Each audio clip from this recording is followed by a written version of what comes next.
ने हिंदी में वक्तव्य दिया, धर्मेंद्र मिश्रा जी ने हिंदी में वक्तव्य दिया, लेकिन हमारे राजू भाई से बात हुई, हेमंत भाई से, कि बोले हमारे गुजराती और हिंदी माध्यम के बच्चे बैठे हैं, तो मैं गुजराती में आज मेरा वक्तव्य में देना चाहूँगा।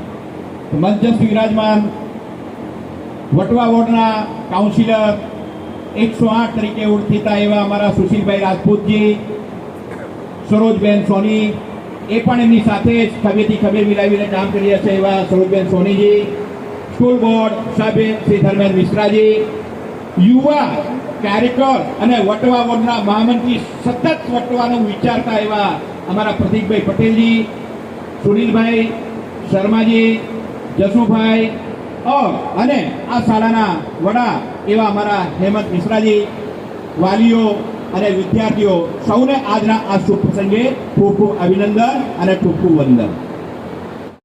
બધાએ કીધું કે આ એ સમયના મુખ્યમંત્રી અને હાલના વડાપ્રધાન એવા ગુજરાતના પનોતા પુત્ર માનનીય પ્રધાનમંત્રી વડાપ્રધાન શ્રી નરેન્દ્ર મોદીજીએ ગુજરાતમાં શિક્ષણનો વિકાસ થાય એના માટે આ શરૂ કર્યું। શા માટે શરૂ કરવાની જરૂર પડી? એમણે એ સમય જોયું કે ગુજરાતમાં ડ્રોપઆઉટ રેશિયો એટલે શું? બાળક ધોરણ 1 માં પ્રવેશ મેળવે પરંતુ એ પોતાનો અભ્યાસ પૂર્ણ કર્યા વગર અધવચ્ચેથી શાળા છોડી દે તો એને કહેવાય ડ્રોપઆઉટ। તો એ સમયનો જે ડ્રોપઆઉટ રેશિયો છે આશરે 21% ડ્રોપઆઉટ રેશિયો હતો।